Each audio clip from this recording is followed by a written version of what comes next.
देश बनाऊंगा। तो जिन्ना ने उस वक्त ये कहा था।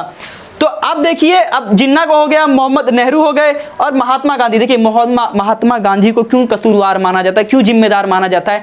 देखिए सब क्या बोलते हैं कि महात्मा गांधी बंटवारे को रोक सकते थे, बिल्कुल रोक सकते थे, नो डाउट। अगर देखिए इतना मैं अपने पर्सनल विचार दे रहा हूं, जिन्ना इतना कसूरवार नहीं था, नेहरू इतने कसूरवार नहीं थे। कसूरवार अगर कोई था तो महात्मा गांधी को कह सकते हैं। देखिए क्यों कह सकते हैं, मैं थोड़ी बात बता दूंगा। देखिए अंबेडकरवाद, एक बार क्या था, भीमराव अंबेडकर और महात्मा गांधी के बीच में किसी बात को लेकर झड़प हो गई। समझना इस चीज को, भीमराव अंबेडकर महात्मा गांधी को लेकर आपस में किसी बात को लेकर झड़प हो गई, तो महात्मा गांधी अनशन पर बैठ गए, भूख हड़ताल पर बैठ गए। तो उस समय भीमराव अंबेडकर ने अपनी बात को पीछे ले लिया, कहा मेरी बात देश के लिए सही हो सकती है, गलत हो सकती है, वो मेरे अपने विचार हैं, वो सही है मेरे हिसाब से, लेकिन महात्मा गांधी जी आपको इस देश की ज्यादा जरूरत है, आपका जीना इस देश के लिए ज्यादा जरूरत है, आप अनशन तोड़ दीजिए। तो एक बात के लिए महात्मा अंबेडकर की गांधी जी अनशन पे बैठ गए। दूसरी चीज, नेहरू को जब भारत में प्रधानमंत्री, जब सब कुछ तय हो गया, भारत आजाद हो गया, हिंदुस्तान हिंदू मुस्लिम का सब कुछ बंटवारा हो गया हिंदुस्तान पाकिस्तान का, तो जब प्रधानमंत्री को चुना जाना था तो नेहरू को इतनी वोट नहीं मिली थी। ये चीज याद रखना, नेहरू को कभी भी इतने लोगों ने, जो कमेटी के सदस्य थे कांग्रेस के, किसी ने भी नेहरू को प्रधानमंत्री नहीं चुना था, सबने सरदार वल्लभ भाई पटेल को प्रधानमंत्री चुना था। तो उस समय खुद यही महात्मा गांधी ने कहा था कि नेहरू की हार मेरी हार है, और जब ये सुना सरदार वल्लभ भाई पटेल ने, उन्हें प्रधानमंत्री कुर्सी नेहरू के आगे खिसका दी और नेहरू प्रधानमंत्री बने। तो जो महात्मा गांधी इतना सब कुछ करते थे, मतलब हर एक चीज के लिए अनशन करते थे, अपनी बात रखते थे, उनका देश में इतना नाम था, तो क्या जब जिन्ना जैसे, नेहरू जैसे लोग आपसी झड़प के कारण देश को बांट रहे थे, तो क्या महात्मा गांधी को अनशन पर बैठना चाहिए था कि नहीं बैठना चाहिए था? बैठना चाहिए था। और ये मत सोचे कि जो हमारे महात्मा गांधी थे इनको सिर्फ हिंदू में ही प्यार करते थे। देखिए एक चीज याद रखिए, जब माउंटबेटन देश का बंटवारा हो रहा था तो पश्चिम बंगाल में दंगे हो रहे थे, मोपाला का विद्रोह हो रहा था, जब हिंदू मुसलमान में आपसी कट्टरवाद तरफ से इतनी तगड़ी तगड़ी लड़ाइयां हो रही थी, उस समय माउंटबेटन ने ना नेहरू को कहा, ना जिन्ना को कहा। नेहरू हिंदूवादी, जिन्ना मुसलमानवादी, दोनों को नहीं कहा कि आप जाइए वहां पे झगड़ा छुड़ाइए। माउंटबेटन ने महात्मा गांधी को कहा आप जाइए वहां का झगड़ा छुटाइए। महात्मा गांधी केवल गए और जाके केवल खड़े हो गए, हिंदू मुसलमान ने तलवारें डाल दी, हंसिए डाल दिए, जो आपस में मारने काटने के लिए तैयार थे।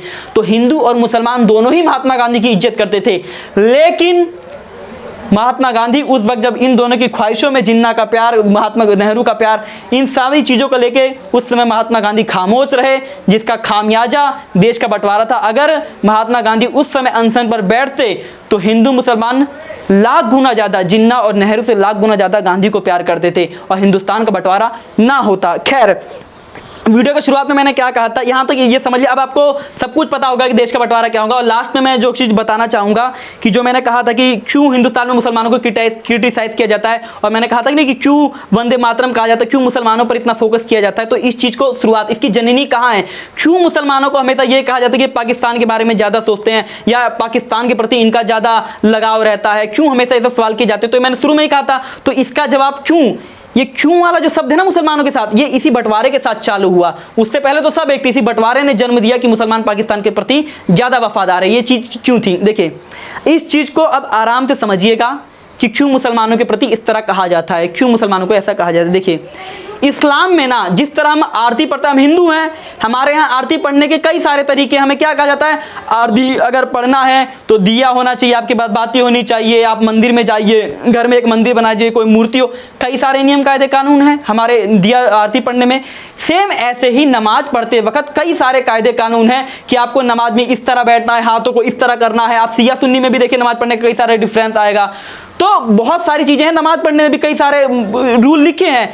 सेम ऐसे ही नमाज का एक रूल है, उस रूल को हर एक हिंदू और हर एक कट्टरवादी आदमी को समझना चाहिए। एक नमाज का नियम यह है कि नमाज केवल उस स्थान पर पढ़ी जा सकती है जो स्थान इतना पाक साफ और पवित्र हो, जहां पर पैगंबर साहब मोहम्मद साहब कदम रख सके। वो धरती इतनी पाक साफ होनी चाहिए। आप किसी पाप की धरती, खून खराबे वाली धरती पर नमाज नहीं पढ़ सकते। नमाज केवल उसी जगह पढ़ी जाएगी जो धरती पाक साफ हो। अब समझना, जो मुसलमानों को प्रति इस तरह कहते हैं। देखिए जब देश का बंटवारा हो रहा था, आप समझिए ना, हम कहेंगे कि बताओ ये मुसलमान भारत माता की जय नहीं बोलता तो ये पाकिस्तानी हो गया। इस चीज को समझना, एक मुसलमान, एक कायदे पे चलने वाला मुसलमान, एक दीन का मुसलमान, 5 टाइम का नमाजी मुसलमान जब इस धरती को चूम कर सजदा करता है ना, तो हर बार इस सजदे में कहता है कि बंटवारे के वक्त मैंने धरती को इतना पवित्र मान लिया था कि धरती पाकिस्तान से लाख गुना अच्छी और यहाँ पे मेरे अल्लाह ताला पैगंबर साहब कदम रख सकते हैं। एक 5 टाइम का नमाजी जब धरती को चूमता है ना, तो हर सजदे में वंदे मातरम, भारत माता की जय, हर एक चीज कहता है। तो ये चीजें लाख गुना गलत है। और खुद सुनिए, एक सीमांत गांधी नाम से खान अब्दुल गफ्फार खान एक मुसलमान नेता थे, जिन्हें सीमांत गांधी के बाद अगर किसी आदमी की सबसे ज्यादा इज्जत हुई तो सीमांत गांधी नाम के खान अब्दुल गफ्फार खान की हुई थी। आपको स्क्रीन पे इनकी फोटो दिखेगी, गांधी और सीमांत गांधी, खान अब्दुल गफ्फार खान की। खान अब्दुल गफ्फार खान, आप जो बांग्लादेश हैगा उस पश्चिमोत्तर भारत के थे।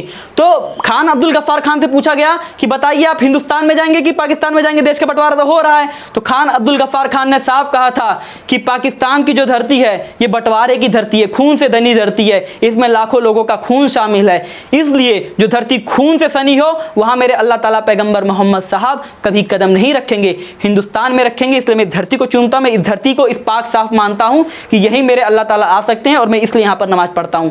ठीक है, तो ये खान अब्दुल गफ्फार खान की वजह, ऐसे कई सारे मुसलमान थे